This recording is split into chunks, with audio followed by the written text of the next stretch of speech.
Olá, meus amigos, um dia de muita paz para todos nós. Hoje, exatamente 2 de maio de 2022, estamos nós reunidos para estudarmos a obra O que é o Espiritismo. Nós estamos no capítulo 1. Esse trabalho está sendo coordenado aqui no mundo físico pela nossa querida amiga Carla e nossa querida amiga Mita, já solicitando o amparo da espiritualidade amiga, a bênção de Deus, nosso Pai, de Jesus, o amor de nossa vida, porque para nós, Senhor, é uma honra e uma grande alegria estarmos reunidos em Teu nome, hoje, à luz da doutrina espírita. Que os bons espíritos, mais uma vez, Senhor, possam conduzir o nosso trabalho. Graça te damos. Ainda estamos no diálogo, no primeiro capítulo, que é em forma de diálogo, que o Allan Kardec resolveu escrever dessa forma, para não ficar maçante e para ser as observações mais comumente feitas por aqueles que desconhecem os princípios do Espiritismo. E nesse primeiro diálogo ele fala com várias pessoas, e a primeira é o crítico, que ele continua nesse diálogo com o crítico, que na semana passada ele estava falando sobre as mesas girantes, que ele achava que era fraude, se tinha problemas. Só para reforçar que não foi um diálogo verdadeiro, é uma forma literária que ele escolheu para melhor explicar, né? É uma maneira mais lúdica da explicação. Eis o que vos ilude. Um célebre cirurgião reconheceu que certas pessoas podem, pela contração de um músculo da perna, produzir um ruído semelhante ao que atribuís à mesa, donde conclui que os médios se divertem à custa da credulidade dos assistentes. Aqui, na verdade, eles estão falando sobre as mesas girantes, né? Sobre as mesas desde Tertuliano, em Roma, que já se batiam as mesas. Kardec já respondeu, e agora o crítico fala agora dos músculos estalantes, que também estão na Revista Espírita. E ele está dizendo, olha, tem os músculos estalantes, tem gente se divertindo aí, não tem nada de mediunidade. O que você diz? Se é um estalido do músculo, não é então a mesa que está preparada, visto que cada um explica a seu modo essa suposta fraude. Fica provado que a verdadeira causa não é sabida. Nem o músculo, nem a mesa, então, né? Respeito à ciência desse sábio cirurgião. Entretanto, somente acho que se apresentam algumas dificuldades da aplicação às mesas falantes, da teoria indicada. A primeira é que é singular que essa faculdade, até o presente, excepcional e encarada como um caso patológico, de repente se tenha tornado comum. Então, ele está dizendo que é o músculo da perna que estala e que faz os barulhos da mesa girante. E ele está dizendo que tem algumas dificuldades nessa teoria indicada, né? Tem alguns senões nessa teoria. Então, primeiro, esse músculo estalante é uma patologia. E ele está dizendo como pode, né, uma patologia tenha se tornado comum. Essa é a primeira objeção do Kardec. A segunda, que é preciso ter muita vontade de mistificar para fazer estalar o músculo durante 2 ou 3 horas seguidas, quando disso só resulta fadiga e dor. A terceira, que eu não compreendo bem, como pode esse músculo responder às portas e paredes em que as pancadas são ouvidas? A quarta, finalmente, que é preciso dar a esse músculo estalante uma propriedade excepcional para que ele possa mover uma pesada mesa, levantá-la, abri-la, fechá-la, mantê-la suspensa sem ponto de apoio e, finalmente, fazê-la rebentar-se ao cair. Ninguém, por certo, desconfiava que esse músculo possuísse tanta virtude. A gente percebe que as pessoas mandavam os questionamentos para ele, né? Levantavam. Eu acho que havia essas cartas agressivas Eu acho que aí o que ele fez, ele deve ter juntado, porque são cada perguntas, né? Cada colocações. Então, acho que como Kardec tivesse juntado todo esse material, catalogou tudo, separou, bem típico dele, né? Esse aqui é o crítico, esse aqui é aquele que não crê em nada, esse aqui é o materialista. Agora eu vou responder e aí eu aproveito e cada um vai se identificar aqui nas suas indagações, né? E essa teoria, que é do cirurgião, do músculo estalante, ela está na Revista Espírita de junho de 1859, que ele diz que é um músculo da perna que estala e que faz o barulho igual das mesas girantes. E aí o Kardec vai dizendo, né, não pode que isso é uma patologia, e como pode também é outra coisa dele. Uma patologia rara. Rara, isso se tornar comum. Segundo, como pode esse músculo estalar de 2 a 3 horas consecutivas? Porque ela né? fazia esse barulho na mesa, né? E pergunta e resposta. Pergunta, né? então era o músculo que respondia na cabeça desse cirurgião, entendeu? Poxa, 2 horas o músculo respondendo, é pra Então, acabar. e dar resposta inteligente e ainda bater sem portas, em paredes, suspender uma mesa e depois jogar no chão. É disso que ele está falando. Continua o Kardec.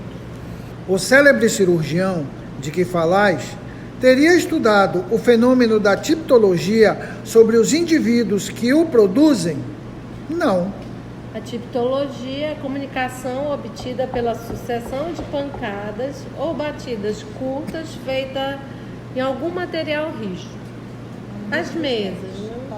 Está no Livro dos Médiuns, na Revista Espírita também. Não.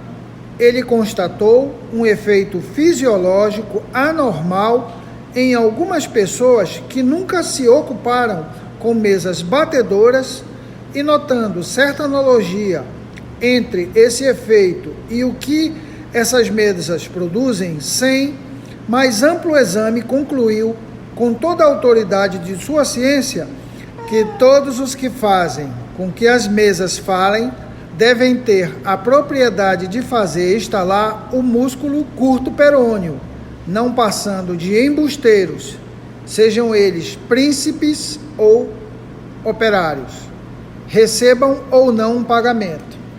E ele diz aqui que fazer estalar esse curto, o músculo do curto perônio, eles seriam enganadores, e tanto fazia se fosse príncipes ou operários, que é, mesmo não recebendo pagamento. O que ele já disse que isso não prova nada. E o interessante dessa resposta é também para nós, né? Se a gente não conhece uma coisa, ou conhece en passant, não pode estar saindo fazendo analogias com coisas que a gente não conhece. Então, o médico viu um caso, nunca viu uma mesa, não sabe o que é uma sessão e já foi fazendo as comparações. Então, isso fica muito para nós também em tempos de WhatsApp, para não sair levando tudo como verdade. Ora, será que o referido cirurgião estudou ao menos o fenômeno da tiptologia em todas as suas fases? Verificou, por meio desse estalido muscular, se podia produzir todos os efeitos tiptológicos? Não, porque, do contrário, ele ficaria convencido da insuficiência do seu processo, o que não o impediu, porém, de proclamar sua descoberta em pleno Instituto de França.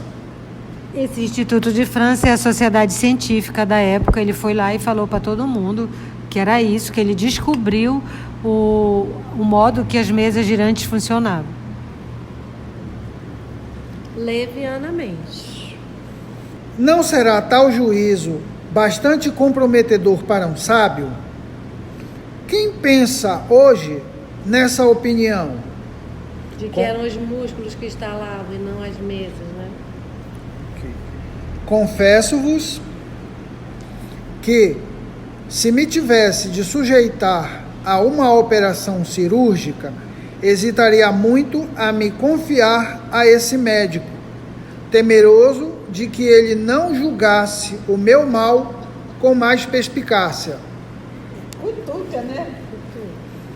E já que esse juízo procede de uma das autoridades em que pareceis querer apoiar-vos para aniquilar o espiritismo, fico completamente sossegado quanto à força dos outros argumentos que quereis validar, a menos que os procureis em fontes mais autênticas.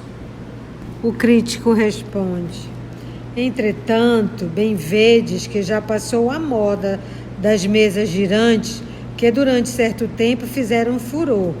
Hoje já ninguém se ocupa com elas. Por que se dá isso quando é uma coisa séria? Porque das mesas girantes saiu uma coisa mais séria ainda, uma ciência e uma doutrina filosófica completas, do máximo interesse para os homens que refletem. Quando estes nada mais tiverem a aprender com a dança das mesas, não mais se ocuparam com elas. Então, ele pergunta, né, o crítico, se essa era modinha, né? As mesas girantes é uma moda, que ela já ninguém mais ligava. Por que se dava isso se ele está dizendo que era uma coisa séria? Ele está dizendo porque as mesas girantes saiu uma coisa ainda maior, ainda mais séria. Ou seja, as mesas girantes eram só para chamar a atenção. Não era para fazer toda coisa com a mesa girante. Já pensou? Um livro todinho no toque-toque não ia dar, né? Aí então ele disse, porque das mesas girantes saiu uma coisa ainda mais séria, uma ciência completa e uma perfeita doutrina filosófica. Então é por isso que não se ocupa mais das mesas girantes, porque elas tiveram seu momento, não era para prosseguir. Necessário numa época, né? Para as pessoas fúteis que nada querem aprofundar, esse fenômeno era um passatempo, um divertimento, que abandonaram quando dele se aborreceram. São pessoas com as quais a ciência não conta. O período da curiosidade teve o seu tempo. Sucedeu-lhe o da observação.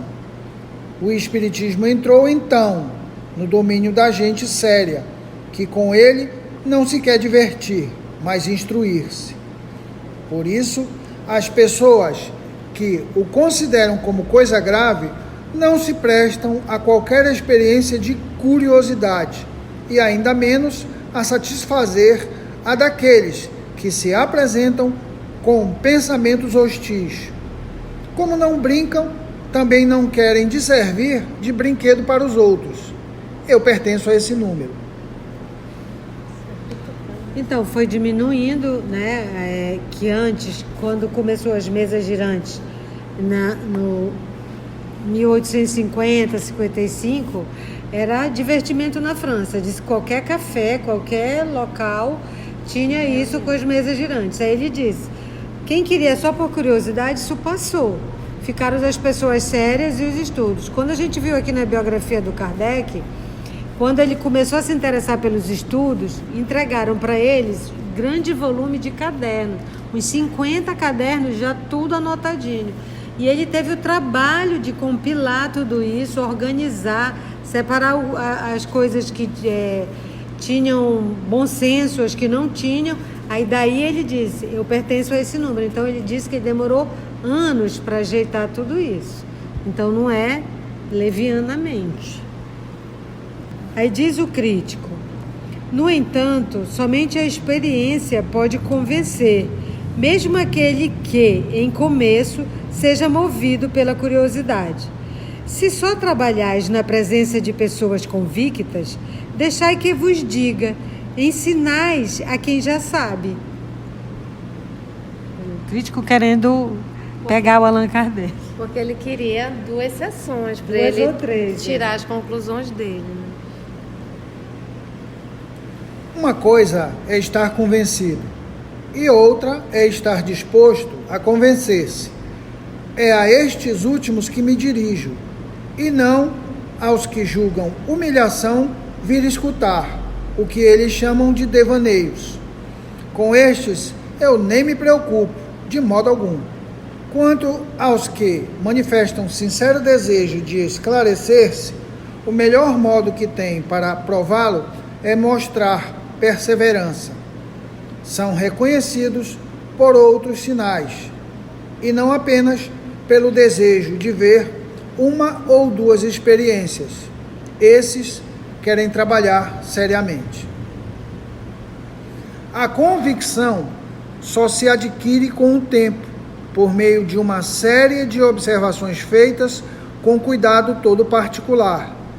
Os fenômenos espíritas diferem essencialmente dos que apresentam as nossas ciências exatas.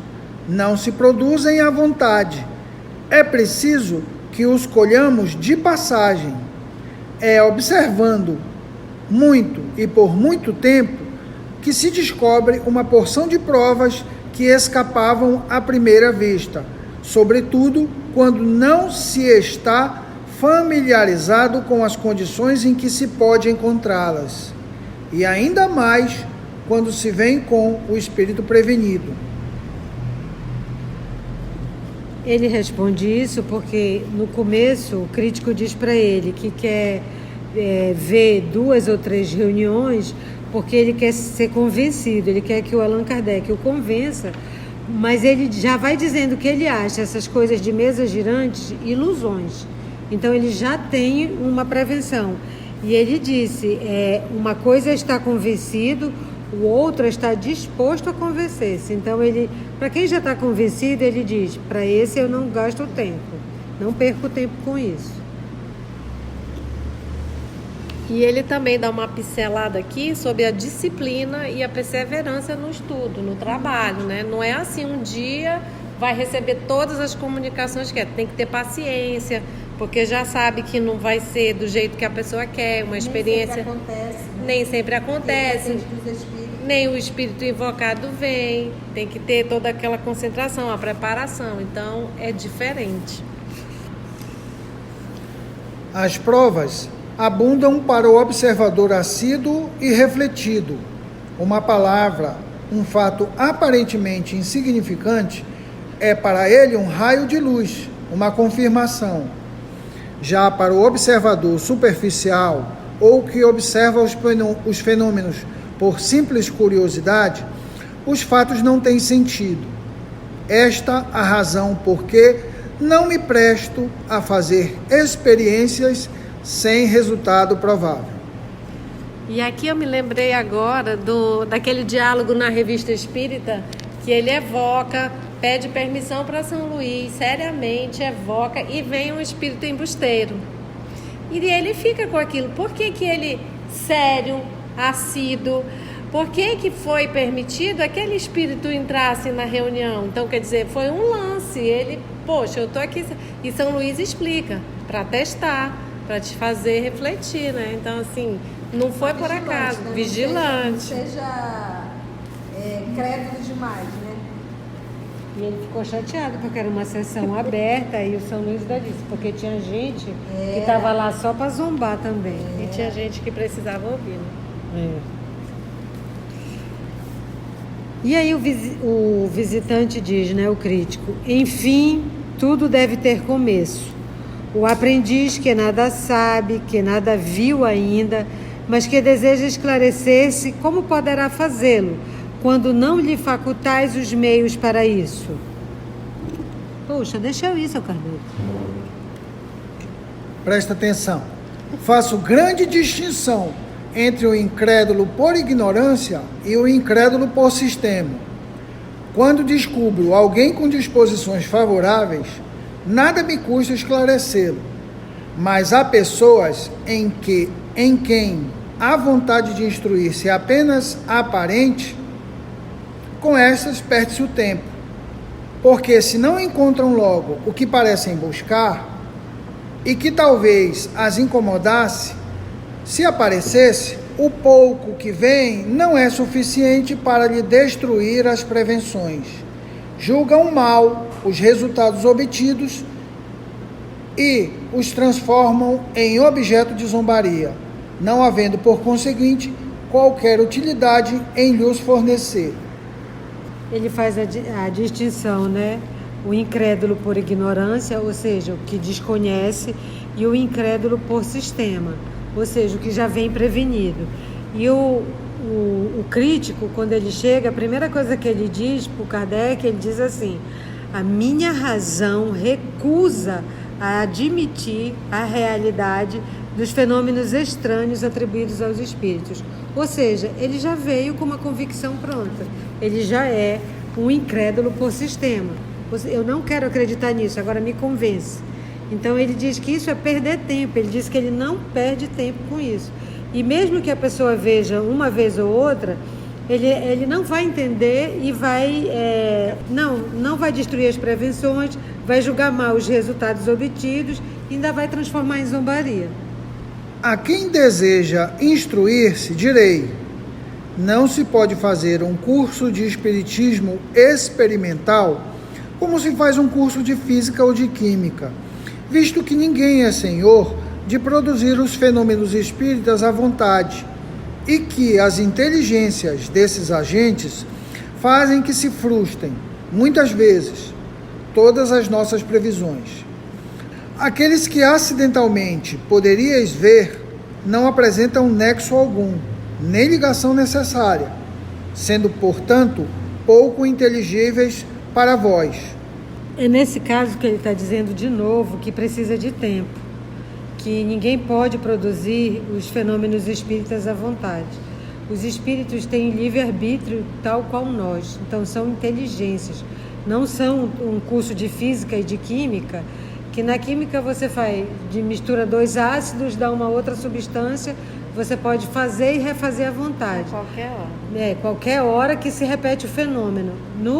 Quando você trata com pessoas ou com inteligências, isso já é outra coisa. Você tem que observar. Então é por isso que ele diz, você pode ver aqueles que acidentalmente poderias ver, podiam não apresentar nexo nenhum, não fazer sentido nenhum. E aí não ia entender. Então precisa de tempo, não é cursinho. Igual como diz a tia, 2, 3 anos. Porque vem mensagem que não tem nada a ver, né? Do cachorrinho, do passarinho, da árvore. Mãe passarinha, né? É até a mãe passarinha, comunicação. O espírito diz assim, evoque a pedra e a pedra vai responder. E tinha de tudo, né? Tinha. Nas sessões. Tinha e tem. Do Kardec tinha, mas era na mão. Instruí-vos primeiramente pela teoria, lede e meditai as obras que tratam dessa ciência. Nelas aprendereis os princípios, encontrareis a descrição de todos os fenômenos, compreendereis a possibilidade deles pela explicação que elas vos darão e pela descrição de grande número de fatos espontâneos de que pudeste ser testemunha, sem os compreender, mas que vos voltarão à memória. Estareis em condições de apreciar e julgar todas as dificuldades que possam surgir e formareis, desse modo, uma primeira convicção moral. Esse parágrafo todo serve para todo estudante do Espiritismo. Instruí-vos primeiramente pela teoria, lede, meditai as obras, acesse o canal, pega o ticatinho do Jaraqui para depois compreender melhor. Então, quando se vos apresentar a ocasião de observar ou operar pessoalmente, compreendereis, qualquer que seja a ordem em que os fatos se mostrem, porque nada vereis de estranho. Eis aí, meu caro Senhor, o que aconselho a todos os que dizem querer instruir-se, e pela resposta que dão, se neles há alguma coisa além da curiosidade. E aí ele diz, né, que essa resposta é para quem quer querer instruir-se e não para quem quer ser só curioso. Para os curiosos, ele diz não. E assim finalizamos o primeiro diálogo, que é o diálogo com o crítico. Na próxima semana, veremos o diálogo com o cético, que vai ser uma outra abordagem. E assim agradecemos ao Senhor Jesus pelas oportunidades de estudo nesta noite, de tantos aprendizados, de reunião com corações fraternos e queridos, que possamos aproveitar esses momentos também de misericórdia onde as vibrações são melhores, o clima é leve, e agradecer e colocar em prática desde já esses ensinamentos. Até nosso próximo estudo, se Deus assim permitir.